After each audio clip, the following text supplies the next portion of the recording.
Perfect. What's up, everybody? Welcome back to another episode of Wicked Energy with JG. I'm here with my man, Andrew Thornton, Vice President at Kimberlite International Oilfield Research. Andrew, it's an absolute pleasure to have you on the show. How's everything in your world today, man? It's really good. Having a great day, enjoying this slightly cooler weather here in Houston after about 5 to 6 months of Satan sauna, as I like to refer to it. Yeah, I know. It's funny. We were just talking about that. And anyone listening, this will probably get released sometime in November at the beginning. So you're probably like, it's irrelevant. But anyone who was here during the summer, you either spent a bunch of time trying to like figure out how to cool off your house, or if you did, you spent a bunch of money doing it. So now we're in the nice weather of Houston, Texas, or Texas in general. And it's a nice change for sure. It's funny because we were talking, you're from the UK, I'm from Canada. And so this time of year, like the weather's changing, the leaves are starting to change color, they're falling. And I had to laugh. I literally just, my son and my wife went to the zoo just now, and I was outside and there was a bunch of leaves on the driveway and on the grass from some tree that we have. I don't know what it's called, but it's not the same as back home when you have like maple leaves falling and like all these like beautiful big leaves. It's like these little crispy leaves from some random bush. I was like, okay, like this is it. This like we're in fall mode now. It's good. That is the extent of fall in Houston, I guess, overall. But I was telling you, I really enjoy. It's just that great feeling of the cool air and everything like that. It just gives you that boost of energy that you need after just the humidity. So I'm doing really well today, and I'm looking forward to, quite frankly, getting outside this afternoon. There we go. Well, I appreciate you taking the time on a Friday to do this. I'm curious. So, you mentioned being from the UK. I'd be curious if you could just kind of run through your story. And then you've been with Kimberlite now for a few months, which it sounds like it's going great. But yeah, just kind of run through your background and why you decided to go from oilfield services to oilfield research. Sure. No, it's a slightly different story to how most people get into oil and gas. So I made the mistake of doing a master's degree straight after my bachelor's in the mid 2000s, which sounded like a really good idea at the time, and it ended me smack bang in the middle of the financial crisis, which is Ah, really a good time to be seeking employment. but at the time, you didn't know that was going to happen. So it's No, you made the best exactly. decision at the time. Best decision at the time. No, and it has turned out for the best. But so I ended up joining an organization I wasn't expecting to, which was a market research and analytics firm doing consumer goods in the UK. And Ah, so a lot of what they did was really doing customer research for some of the big brands you might know, like Red Bull, probably the most famous one that I worked for. yeah, fairly Um, big. so worked for them for a long time, and my wife just so happened to get an offer to move here to Houston, Texas, about 11-ish years ago. So packed up the bags, said goodbye to consumer research in London, moved here to Houston, and it's been a bit of a whirlwind ever since. Then got hired on at Baker, doing voice of the customer research analysis for them. So I was always in the marketing and research and analytics division. Moved around the company, was involved in a couple of the failed and not failed acquisitions. So it was a big Halliburton deal back in 2014, 15, I want to say. Right. So had a lot to do with that with regards to the integration, all those kind of components. Then just moved around the company doing market research, analytics, but voice of the customer, research, marketing was always kind of my bread and butter and my core. And Andrew, real quick, when you say voice of the customer, it was a term when we were conversing back and forth. So I yeah, kind of had to think about. I'm like voice of the customer, but I'm curious. Like, can you describe what that means to you, so people, when you say that, have a good understanding of what you mean? Yeah, so when I say voice of the customer, it's you can approach it from two components, right? There's a what I would call consumer component and a business to business component. And we're Yeah. in oil and gas, we tend to be in the business to business world. And we say, okay, well, the voice of my customer is person X said Y. But that's not really research, that's more of an opinion. So when we say voice of the customer in business to business, we think of we've gone through and we've actually spoken at length, at nauseum with specific questions, specific criteria. It's like, what is this individual trying to say to us? And you build up their quote unquote voice. Well, you add all of those together with different people and you get a voice of a customer. So if you speak to 10 people from operator, name one, Conoco or Exxon, 10, 15, 20 people, and they're all saying something very, very similar. That's what we would call their voice of the customer, so to speak. You Yeah. do the same thing every day in your day-to-day lives. In terms of consumer research, you're being marketed to as a customer of a brand. Let's go Red Bull, for example. They're out there, they're researching what people are thinking, saying, doing, and they're building this image, as it were, this brand image of who they should be in relation to you. So that's kind of what we mean by voice of the customer is we're going out there and we're talking to people, quite frankly, and Yeah. collating that together and providing that as a service effectively. Does that make Yeah. sense?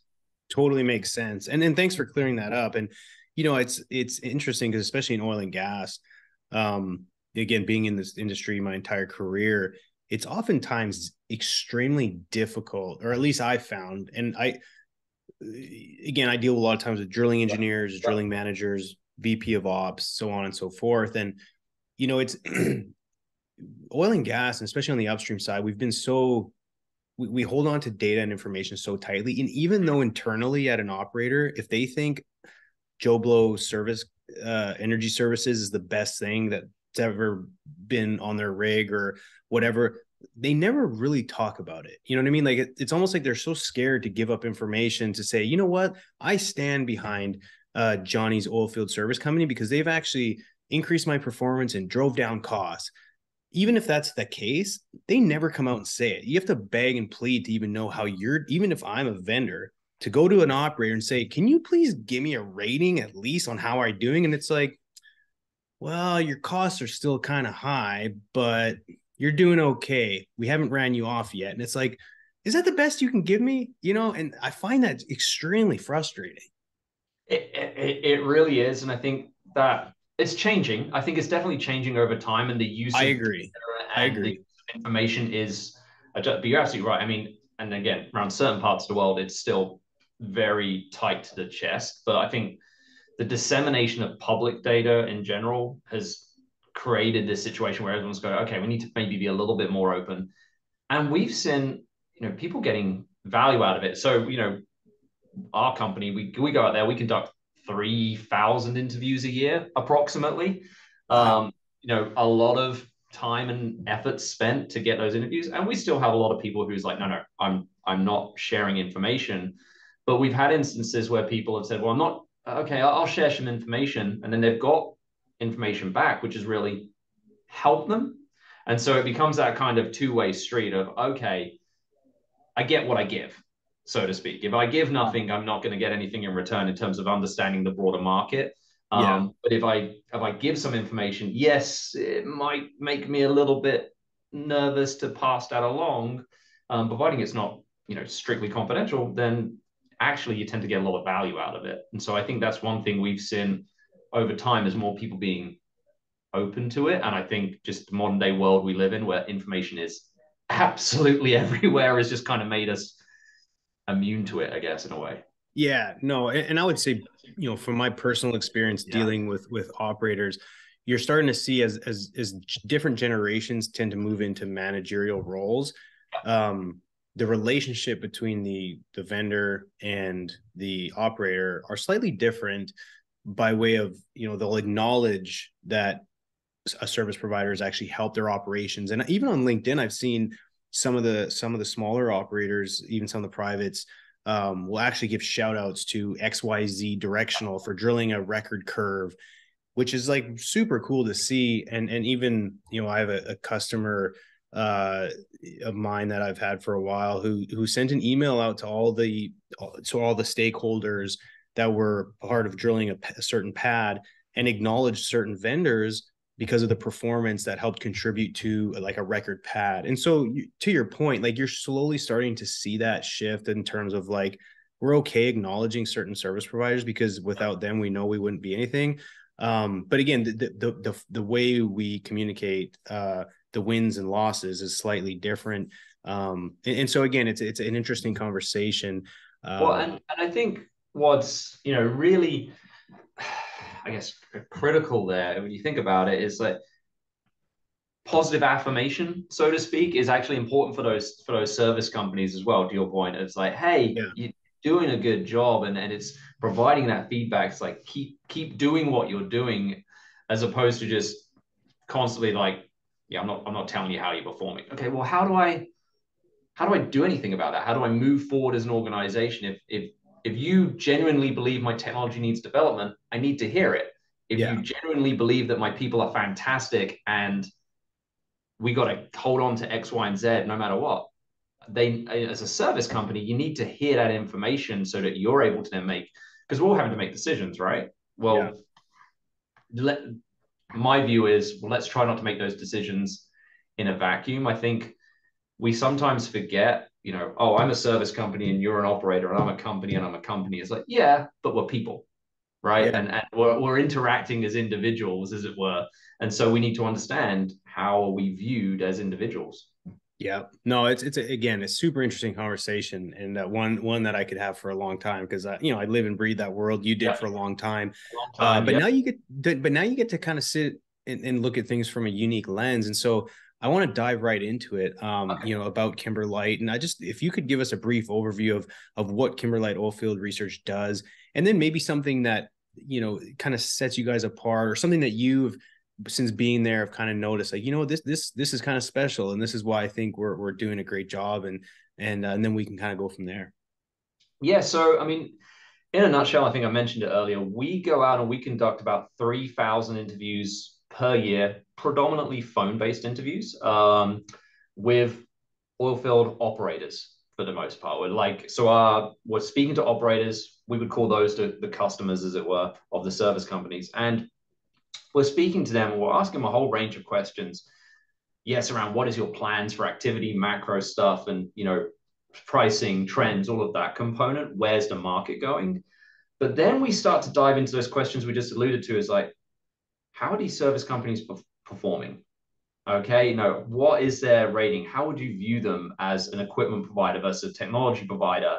And we're starting to ask those kind of questions and build the analytics together to provide that to the service companies in the investment community. So you start to develop these profiles Yeah. of all of these different organizations. And so we're doing that every year, and we're doing reports across, from formation valuation all the way through drilling, completion, production, end of life. So we produce multiple reports. I mean, I think it's close to 100 reports a year, as it were, on Oh, this. wow.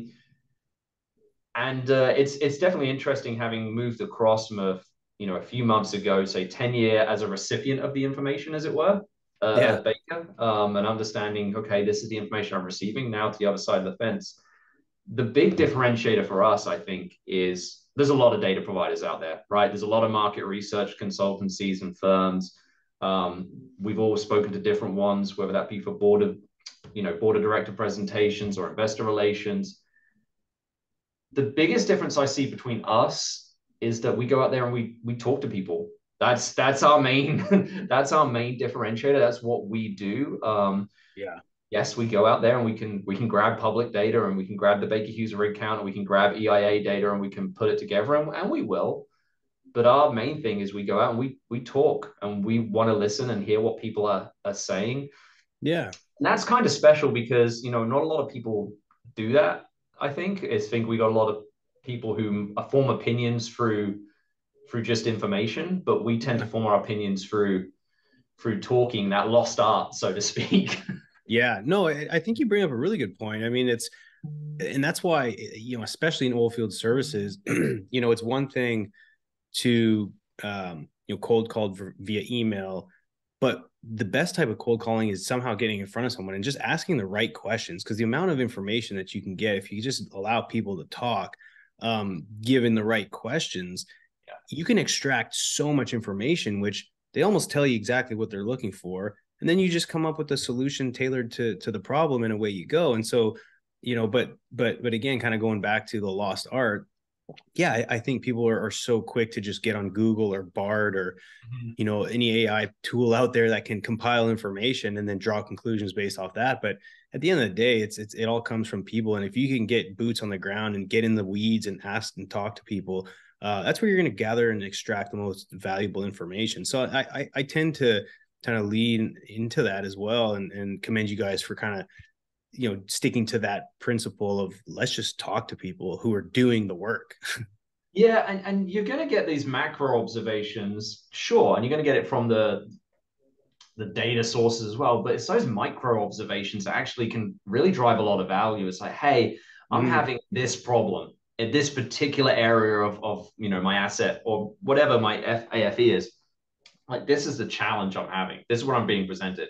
Okay, well, when I used to work in an oilfield services company, I'd hear that from one customer and I'd bring back and I'd say, hey, this is a challenge. I said, okay, cool. Well, here at Kimberlite, I can be speaking to 1, 2, 3, 20, 30 different operators. And if they're all telling me the same thing, you're starting to get a triangulation point there. It's like, oh, okay, all of these 5, to 30 people have got the same problem. And now we can aggregate that into data and pass that along and say, hey, this is a challenge and this is something everyone's facing. And by the way, this company over here is addressing it in a fantastic manner. And this company over here has got a little bit of work to do. Those kind of micro observations, those are kind of really cool as well. We really enjoy that micro stuff and Well, understanding. yeah, You don't and a lot get of them, that talking. you're right. A lot of the micro stuff you don't get. I mean, you might get some of it in earnings calls when there's Q&A, but it's still very much investor driven, right? Which at the end of the day, they're depending on who the consumer of the information is, they might be making investment decisions, or they might be just making operational decisions on how to improve service quality or whatever the case. But it kind of goes back to the voice of the customer, which I want to touch on. I would imagine it's becoming increasingly important across industries, especially oil and gas. But from your perspective, how crucial is it in oil and gas, especially with the current market environment and the volatility and all the rest of it? So I think it's, what's interesting to me coming from a consumer world, and I see how much effort and spend, when Red Bull was one of my clients, right? They'll tell you the same thing. Their product is very, very similar to every other product out there on the shelf, but the amount of money they're spending on researching their customers, understanding what drives their behavior, what's important to them, and how do I market to them is insane. And when I came across the oil field, and this was a while ago, so it has changed, it was not the same approach, right? It was, here's my technology. All right, it's if it's not going to sell itself, then I'm going to sell it on price. And that's effectively was the approach. And that has evolved and changed over the years, where I think we're going to need to see more people kind of diving into the data. It's like, what's driving your behavior? What's Mm. driving your decision making? Because the market's becoming increasingly compressed. Look, we saw the news here in North America this morning, right, of another big potential acquisition, right, Exxon and Pioneer. Yeah. Whether or not that comes to fruition, I think I've seen it a few times over the last few years. We'll find Yeah. out. Yeah. Um, but that trend is only going in one direction in terms of consolidation. And so you're going to have less and less here in North America operators to do business with, so to speak. Now, those operators are going to have more money to spend collectively, potentially, Mm-hmm. but it's going to go from 100 down to 50. So how do I find my competitive advantage as a service company? Yes, your technology plays a role. Yes, people are always going to play a role. Your availability is going to play a role. How responsive you are to picking up the phone is going to play a role. But using data and research and analytics to help you find what's most important to your customers and market to them accordingly. Somebody's going to be solely driven by price. Hey, no matter what, this is my deal. This is what's driving me. It's price. This person over here is like, I'm pushing the limits. I'm going out to lateral lengths you've never even heard of. I'm putting proppant loads that you've beyond, like, technology reliability. That's going to be what's critical for me. And then using data to determine who's who, and Yeah. then how I approach them and develop technology for them is, for me, it's going to be critical going forward as we shift more towards that consumer model where data and analytics and research comes more and more into play as opposed to just the technology selling itself. Yeah. No, that's a great point. And I know you're still kind of fairly new in this type of role, or at least on this side of the fence. But are you familiar or know of any specific instances where like the voice of the customer research dramatically changed a company's approach, or if not, like how you potentially could see that being part of the solution? Yeah, I mean, without going into specifics about to name names, so to speak, Right, but right. instances of a service company who's looked at what we would call a value map, and our value maps basically say, look, who's performing above the industry average, who's performing below, what's views on pricing, what's the customer saying.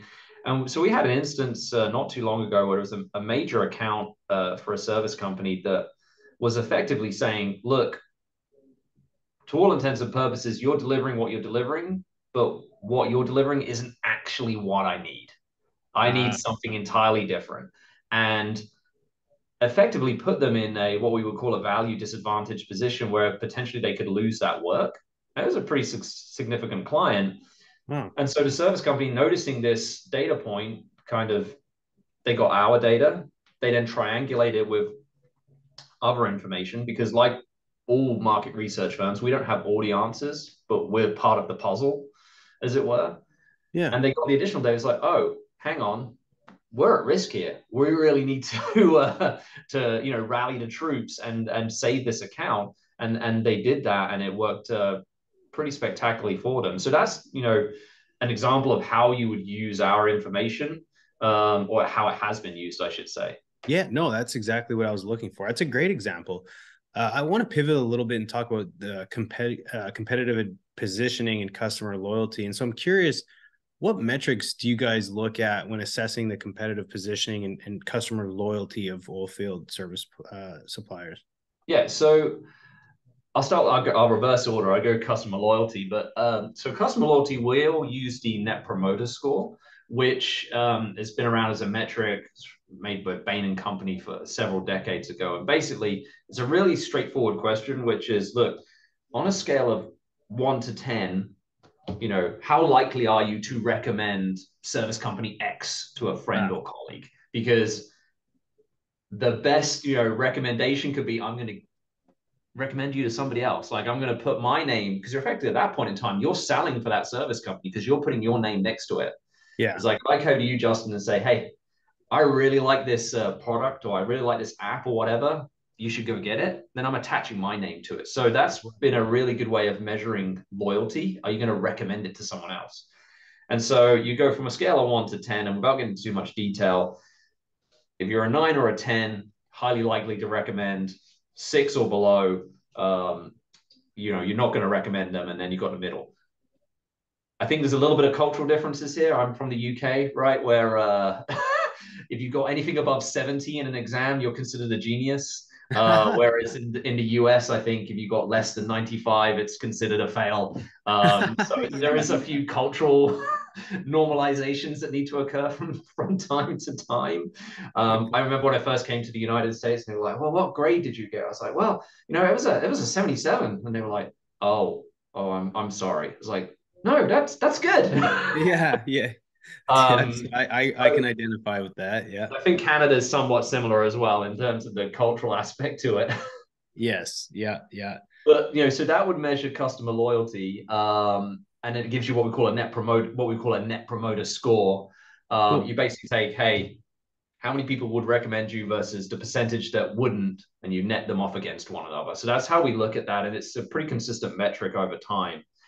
In terms of performance, depending on the study, we look at a range of different factors, but the main ones we're going to look at are, how would you rate on equipment quality and reliability, right? Is it doing what it said in a reliable manner?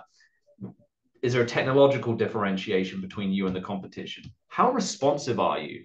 Like, when you pick up the phone and call, Justin Oilfield Services, are they Mhm. going to pick up and be better and help you out quickly? How are they at responding to your technical challenges? So we ask a series of questions.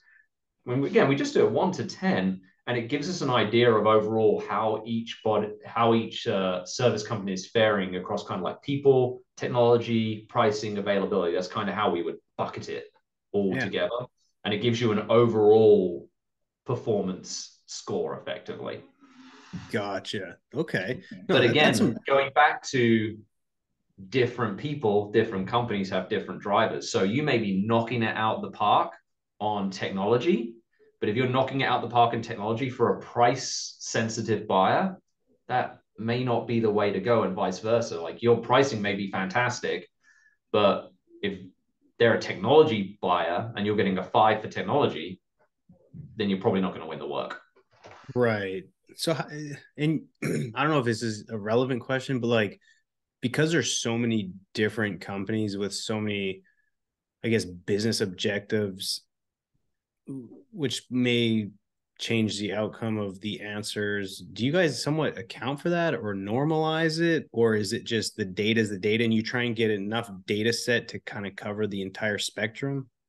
Yeah, I mean, we, as much as possible, we're going to try and report the news, so to speak, and we try to get as many data points as possible to get, then that helps normalize on that. But you're always going to see differentiation and segmentation based upon Yeah. those answers. But yeah, overall, we're just going to try and get as much as possible so we can report the news effectively. Gotcha. In terms of market share data and supplier benchmarking, can you kind of walk through how you guys gather market share data for like, I think I read something like over 70 oil field product and service lines. And that just seems like a huge, cookie to chew on. It's a challenge to say the least. A lot of it's going to come down to looking at a variety of factors. We have our own understanding and knowledge of the marketplace. We have publicly available financials we're able to look at as well. For some companies, it depends on the level of detail as to what they provide. We're able to triangulate against that. And then Yeah. we, as part of our surveys, right, we're talking to 3,000 people and we're getting an understanding of who are you using? How much of your business are you giving to X versus Y? So you're able to put all of these pieces of the puzzle together to get at least an indication of market share. It's probably, quite frankly, for our research, there's value in it, but we think the micro observations are more valuable. But we probably get more attention for market share, as I'm sure you know. It's a very sensitive subject matter, shall we say? And having been on the other side of the fence, I understand just how sensitive it can be from time to time. Yeah. Yeah. No, that's true. So how would you say the supplier performance benchmarking tie into a larger picture of the market share and customer loyalty, or does it?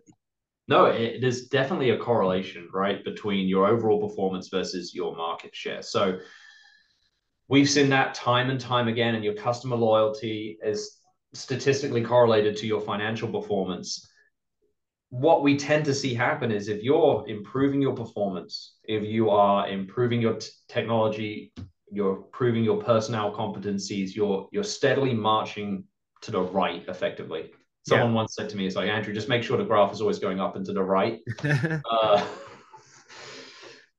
if you're steadily moving in that direction, it tends to correlate pretty positively with your revenue performance and your margin performance, because what are you doing? Well, I'm providing greater value to my clients. My clients are then more likely to recommend me to someone else. So I'm going to retain work. I'm going to potentially bring up new work. And then that's going to result in those financials. So it's kind of, our data is almost a bit like a leading indicator to how you then get to that market share. Oh yeah. Market shares the scoreboard at the end of the game, right? Yeah. It's the scoreboard at the end of the game. We tend to think of our data of, okay, here's how you get to your playbook. Like here's how, I feel like I need some credit there just for using a football analogy. But Yeah. if Everyone we, knows exactly what you're talking about now.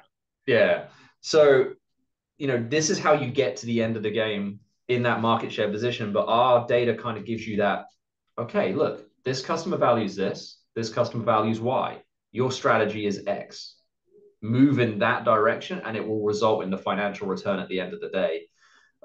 Is kind of how we look at it. But they're definitely, you'd be amazed sometimes when we look at these financial correlations and the revenue performance, the margin performance, as to how tightly they track one another, as it were. Mm, okay. Interesting. Uh, Pivoting to industry trends and needs, are there any like based off your recent research, are there any emerging trends in oil and gas that you've noticed that are either surprising or exciting or just something that's really captured your guys' attention? So I'm going to get a little passionate. So I'm excited. It's the best way I can describe it. So Perfect.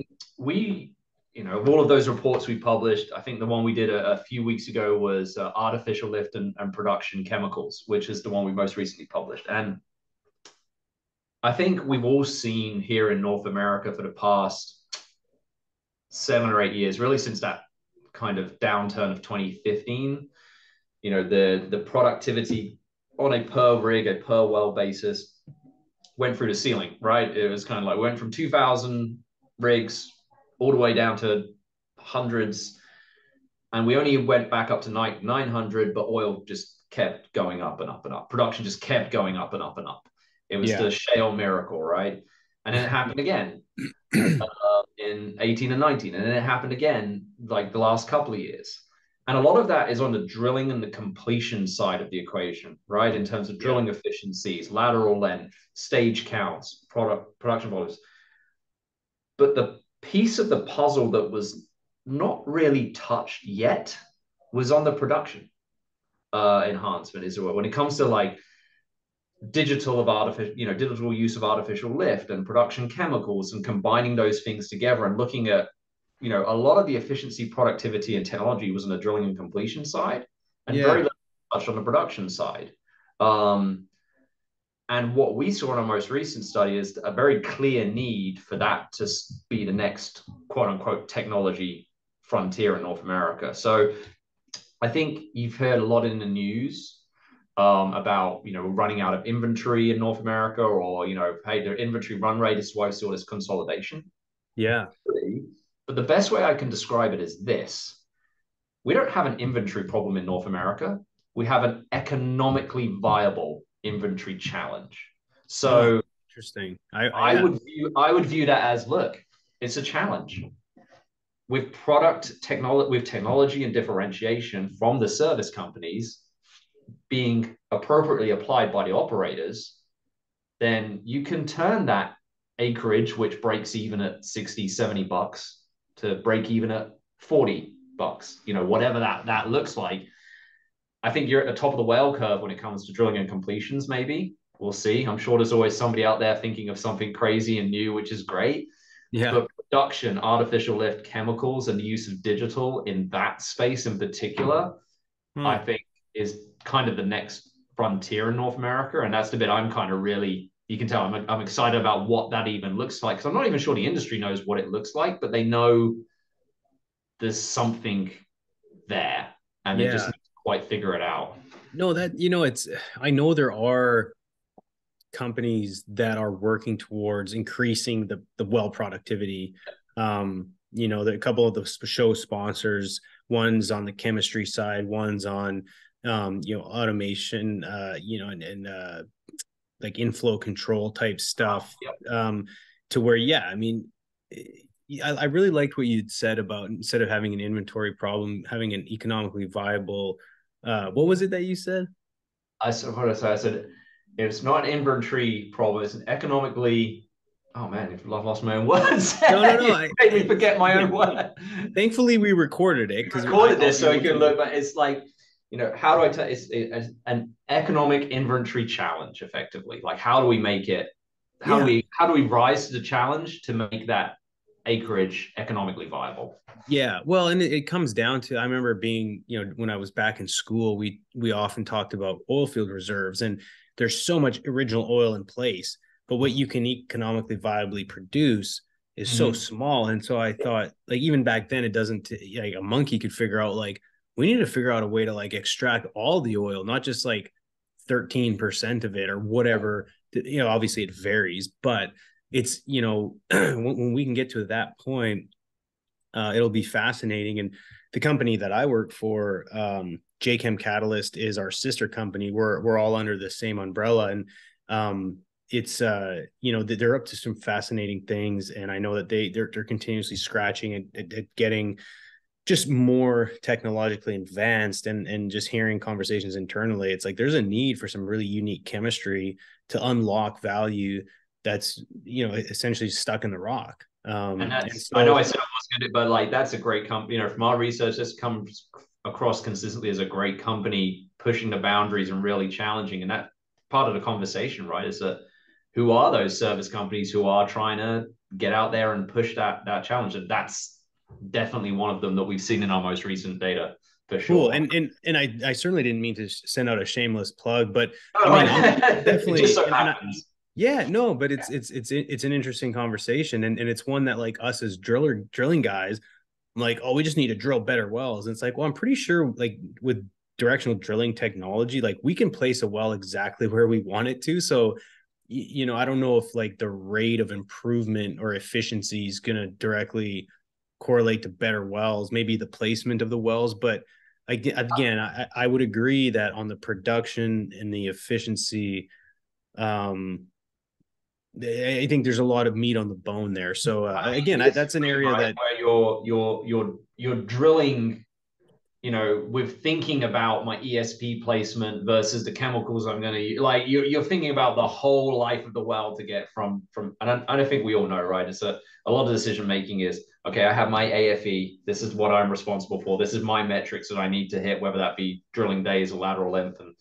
it gets passed over to this, the completion group, and they've got their AFE, and it gets passed over to production. It's like the dream is obviously thinking that all the way through on every single well to maximize that ultimate recovery. That's the dream, right? I think. yeah, no, it definitely is. So speaking of companies and stuff like that, like, I'm assuming you guys have a pretty diverse range of clients. So how do you adapt your research methods to meet the unique needs of all these different stakeholders? Because I'd imagine it's kind of dynamic in a way. It is. There's a lot of human horsepower that's put into it, so to speak. We're a pretty small shop, right? Company of 10 people, and we've got a massive client base, and so a lot of it comes down to, yes, it's human horsepower, but it's doing our own voice of the customer, so to speak, with our clients and understanding their Yeah. needs and their drivers and how they behave. We've got clients from, large corporate clients who behave in one particular way and they consume our information in a particular way versus to other clients who completely different. And so we have to kind of tailor our approach to be able to deliver value for them. That creates a challenge for sure, but it's one that as a team, we're kind of working our way around. It's like, okay, this person has a really great relationship and knows how to deal with this type of client versus someone else. But it all comes down to understanding your client, understanding the voice of the customer, what's important to them. We'd be pretty bad if we weren't applying. We'd be pretty bad at voice of the customer research if we weren't applying our own kind of concepts to ourselves, so to Yeah, speak. that's funny. No, it's true, right? You gotta practice what you preach. Uh, so for companies out there, like, walk us through, if you were to give a checklist, like, if you're a company that needs this and needs this and needs this, like, we're your solution. Like, if people can just kind of go through a checklist of, like give the ideal avatar as a customer for you guys. Yeah.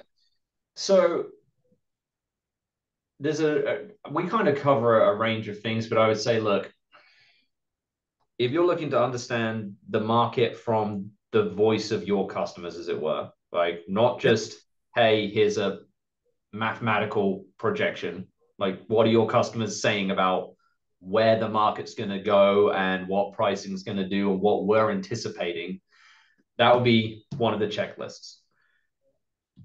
Are you looking to understand how you are viewed in the eyes of your customers? Like, just taking a step back and saying, okay, let's look in the mirror here. Like, from my customer's perspective, what am I good at? What am I bad at? What do I need to improve upon? Those are areas where you look for.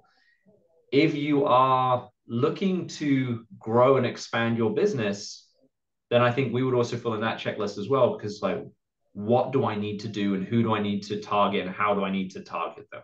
So we kind of cover, as I said, range from the macro to the micro and those checklists. And because we're a small shop and because we do, voice of the customer research and analytics, we kind of cover a little bit of everything, right? We're very we we've done some bespoke studies as well that are completely off the wall and not necessarily related to our day-to-day operations. But someone said, hey, I've got a need to understand this specific thing. Yeah. And nobody else out there is kind of giving me any information. Can you help? And so we'll take on that challenge.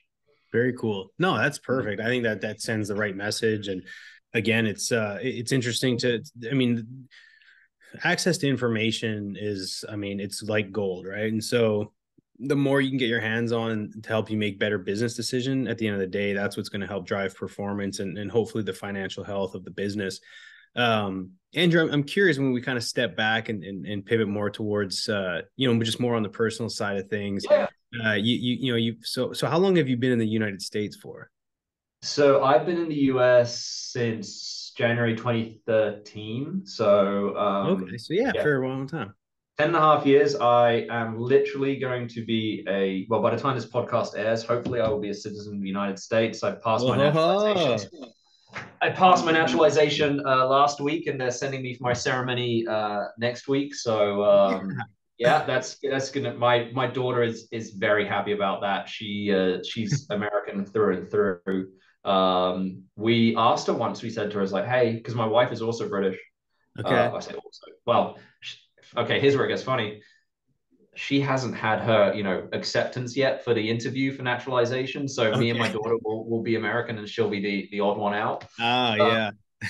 but anyway, we asked my daughter. We said, "Look, would you consider yourself British or American?" She said, "Dad, I'm from Texas." No way. Oh my That was God. her. That was her exact response. She's like, "Not only am I American, I'm Texas, I'm and from don't forget it." Texas, the only state that matters. That is my daughter through and through. So yeah, we've been here for 11 years, nearly, and we've really enjoyed it. We obviously miss home, Yeah. family and stuff, but I'm a convert to college football, so that helped with the transition for sure. Yeah. Uh, Who do you normally cheer for? so this is where you get me into trouble, right? This is probably the most contentious question you've asked me in the entire interview, right? It's like I could lose a third of my customer base depending on who I say at this moment in time. Um, so it varies. So my first ever college football experience was Death Valley LSU versus Okay. SEC on a Saturday night in the pouring rain in Oh Baton wow. Rouge. That was an experience unlike any I've ever had before. So I will always keep an eye out for LSU. Yeah. Being from Houston or being close to College Station, I've certainly been to a few A&M games as well, and that's a great experience. And recently, a good friend of mine, she's like, "Look, I'm a UT alumni. Like you, it's like we've been friends for a long time, but it's time you went to Austin to a game. So I've been to a few UT games. So, Oh, but by cool. and large, I'll follow the SEC. And now that Texas is joining the SEC, and I can cover all of it. Yeah. Well, no, again, I'm like you, man. Like I came from, Canada. So it's like, the big names in Canada, especially up north, you'll probably like Oregon's a big one being up, up in there. And then, you'll get like Michigan and like all those ones. And I really didn't know much about like the southern, like the SEC until Yeah. coming down here. So, but I'm like you, but I got my graduate degree of University of Colorado. So I'm a Buffs fan, You're which having you're having an interesting season. man, it's been fun. I mean, aside from their record, Deion Sanders has just done an amazing job with the whole. I mean, just the whole organization. It's been fun. I totally called it too, and because my son plays flag football, and there was a lady there who went to USC, and it was the morning that they were playing Oregon, and she was like, "Oh, you guys are gonna probably like upset Oregon this night." I said, I would bet like the rest of my year's salary that Oregon is going to punch us in the mouth. And not very many people thought that. Like I think this spread was like 21 points, and they obviously blew that out of the water. But like it was again, people literally thought like they could almost go like undefeated and stuff, and the hype was real there for a bit. But I think they've been humbled. But yeah, it's been fun. The whole college football scene has been entertaining on so many different fronts. But No, that's cool to It's hear. always so much fun, college football. I just love it. I love the college game day. I love the experience. Yeah. I love going to some of the big stadiums. I'd really like to go to maybe like an Ohio State, like Notre Dame game or something in the Oh northern yeah. states. Like I've done a lot of SEC and it's fun. I'd like to see what it's like in the northern states as well. It's just an experience as much as anything else. So Dude, it's so crazy. So I'm what a like huge sports fan, so I'll follow anything. so growing up in the UK, is it like proper football would have been like kind of the sport you watched or So I'm tennis? not. So I mean, you grow up in the UK, you're going to play soccer, football, like 24/7, effectively. Like, Okay. but I was more of a rugby man myself. Oh, So nice. rugby was my first love, and it continues to be my love. We're in the middle of the World Cup right now. England doing okay, but I'm not. Sounds bad. I'm not expecting them to do much better for much longer. We'll see how that plays out. Um, but yeah, rugby, and then you just. I mean, as a kid, you just play soccer constantly. It Man, that's is cool. you get out of school at 3:30 and you just go straight and you just play with your friends and it goes on for hours and hours and hours. You take a slight break for dinner and you play even more. Like you literally play from dawn until dusk. So Wow. you played a lot, but rugby was my thing. That you can't necessarily just pick up a ball and play. You actually need to know what you're doing a little bit more. Yeah, I played rugby for one season. It was like during the off season, I played football growing up in high school. And man, what a violent sport, but so much fun. I loved it. It's a lot of fun. The best. What is it? My coach said to me once. Andrew said, "Look, here's the deal. What you lack in size, I'm not a big guy. I'm like 5'10", 175. He's like, you make up for in a lack of regard for your own personal safety. Just throw the Right? body on the line. That it's. But my wife, she when we moved here to the States, I started playing a little bit, and she stopped me, and she was right to do so because what I found here when we moved to the States, you have a lot of ex-football players who Yeah. end up playing rugby, and they are, you know, physical, just insane athletes, absolutely insane, but without necessarily any of the skills. Uh-huh. And that became yeah, we watched a few games and we're like, oh no, no, this is not the same sport anymore. Like, Yeah. no, do not use your head as a weapon. We don't do that.